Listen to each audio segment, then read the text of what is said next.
नमस्कार साथियों, जय हिंद। ऐसा लग रहा है कि आप में से बहुत से साथी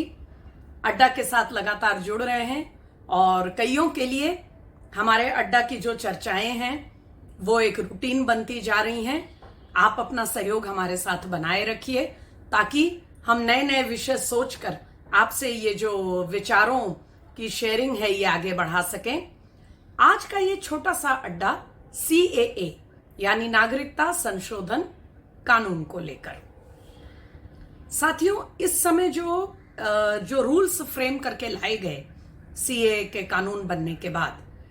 इस समय ही नहीं बल्कि इससे बहुत पहले 2019 में जब संसद में ये बिल पास हुआ था, उस समय से आप सब ये अच्छी तरह जानते हैं कि ये जो कानून लाया गया कुछ विशेष लोगों को जो भारत की नागरिकता लेने के इच्छुक हैं उनके एप्लीकेशन को फास्ट ट्रैक करने के लिए, यानी कोई भी व्यक्ति जो भारत की नागरिकता लेना चाहता है उसके लिए जो शर्तें हैं, जो नियम हैं, उनको थोड़ी उसमें गति लाने के लिए, ताकि ये एप्लीकेशन कम समय में प्रोसेस हो सके, एक विशेष प्रक्रिया से ये प्रोसेस हो सके। और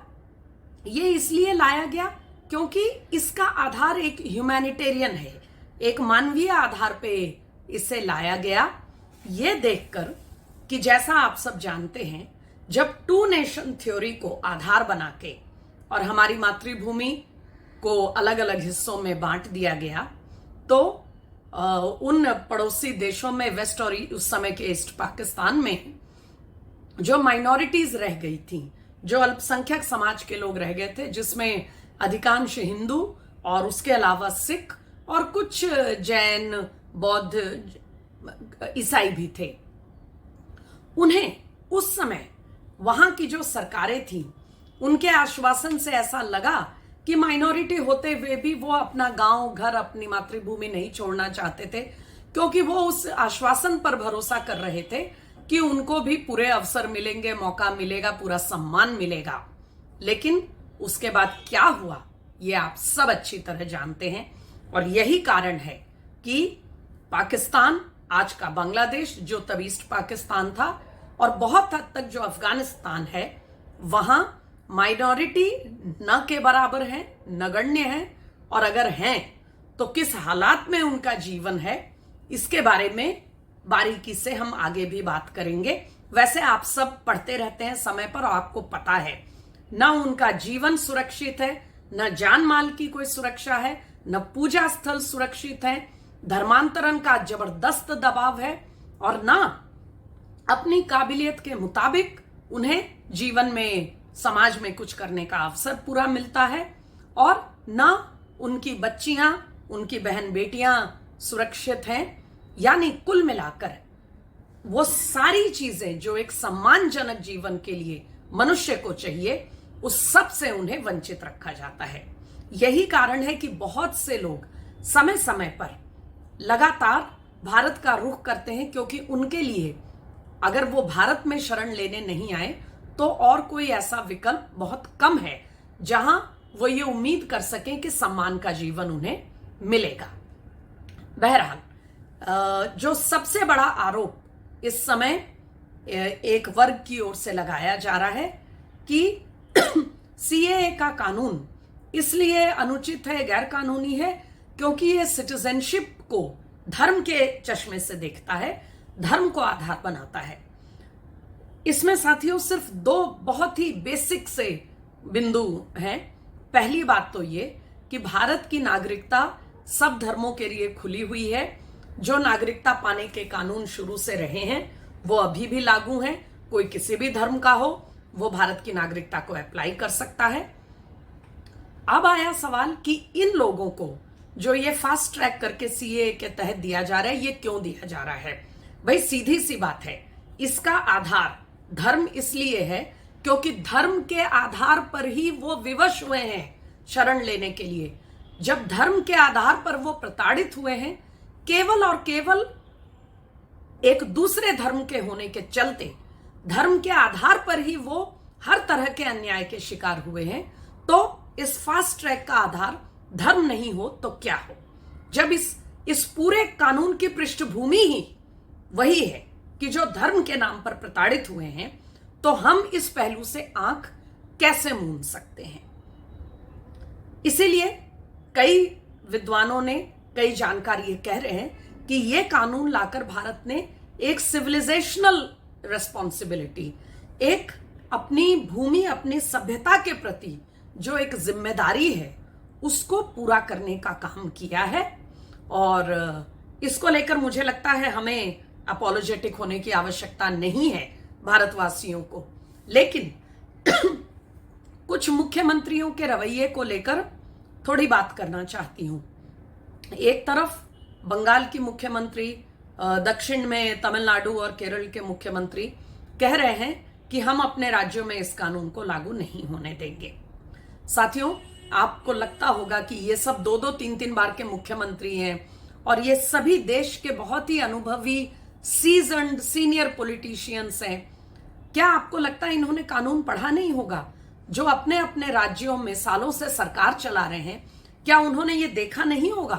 कि राज्य सरकार की भूमिका सीएए के तहत जो फास्ट ट्रैक सिटीजनशिप देने की है, उसमें राज्य सरकार की भूमिका बेहद सीमित है। क्योंकि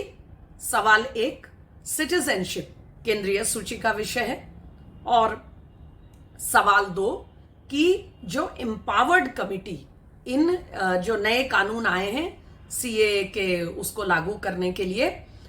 जो रूल्स फ्रेम किए गए हैं, उनके तहत राज्य सरकार की बिल्कुल न के बराबर भूमिका होती है। तो क्या वो ऐसा कहकर सीए को लागू करने से रोक पाएंगे? नहीं रोक पाएंगे। तो क्या इतने अनुभवी, इतने सीनियर पॉलिटिशियंस इस बात को नहीं समझ रहे हैं? सीधी सी बात है, उन्हें अच्छी तरह मालूम है क्या है वास्तविकता, फिर भी वो ऐसे बयान दे रहे हैं। और इसका एकमात्र राजनीतिक कारण यह है कि वो समाज के एक खास वर्ग को, जिसको वो अपना वोट बैंक मानते हैं, उसको ये संदेश देना चाहते हैं कि देखो, हम सीए के खिलाफ डटकर खड़े हैं, ताकि वो वोट बैंक बहुत पक्के तरह से उनके साथ गोलबंद हो जाए। और चूंकि अतीत में ऐसी कोशिशें सफल हुई हैं और इस तरह से वोट बैंक को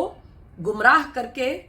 बातों को तोड़ मरोड़ के, भ्रम फैला करके गोलबंद किया जा चुका है, तो शायद उन्हें भरोसा है कि वो इस बार भी कामयाब हो जाएंगे। वो होंगे या नहीं, ये वोट पड़ने तक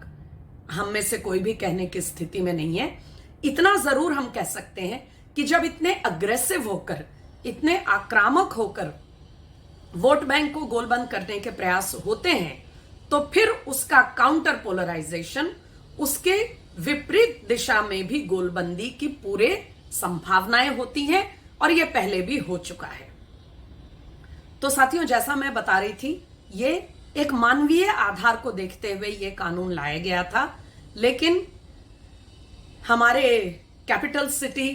दिल्ली के मुख्यमंत्री केजरीवाल जी ने तो एक ही बयान में सबको चोर, उचक्का, बलात्कारी, टेररिस्ट और क्या कुछ कह दिया। इस बात की पड़ताल होनी चाहिए। उनका अपना एक लंबा चौड़ा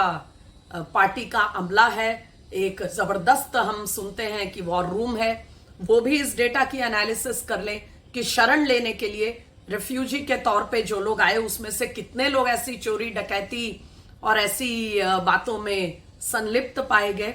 और जो रोहिंग्या, जो बांग्लादेशी गली गली, मोहल्ले मोहल्ले में हर छोटे बड़े काम करते हुए दिखते हैं, उनको फैसिलिटेट करने के लिए, उनको अच्छे से उनका जीवन यहां रहे, कोई उन्हें परेशान न करे, कोई सवाल न करे, तमाम बेसिक सुविधाएं उनको मिले, इसके लिए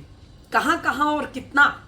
प्रयास किया जा रहा है। फिर वही चीज, वोट बैंक। साथियों, भारत जैसे देश में जो मुख्यमंत्री पढ़े लिखे, क्वालिफाइड हैं, 2-2, 3-3 बार मुख्यमंत्री की शपथ ले चुके हैं, एडमिनिस्ट्रेशन को जानते हैं, पूर्व में ब्यूरोक्रेट रह चुके हैं, या बड़े राजनीतिक हस्ती के रूप में देश में लगातार सालों काम किया है, ऐसे लोग ये ना समझ रहे हों कि नए रूल्स के तहत उनकी भूमिका न के बराबर है, और सीएए को राज्यों में अपनी मर्जी से लागू नहीं करना, ये उनके अधिकार क्षेत्र में नहीं है, इस बात को वो न जानते हो, ऐसा हो नहीं सकता। फिर भी अगर वह इस तरह प्रदर्शन में जा रहे हैं, इसके खिलाफ भड़का रहे हैं, आंदोलन की बात कर रहे हैं, तो आपको सोचना चाहिए कि सारी वास्तविकता को जानते हुए वो ऐसा क्यों कर रहे हैं।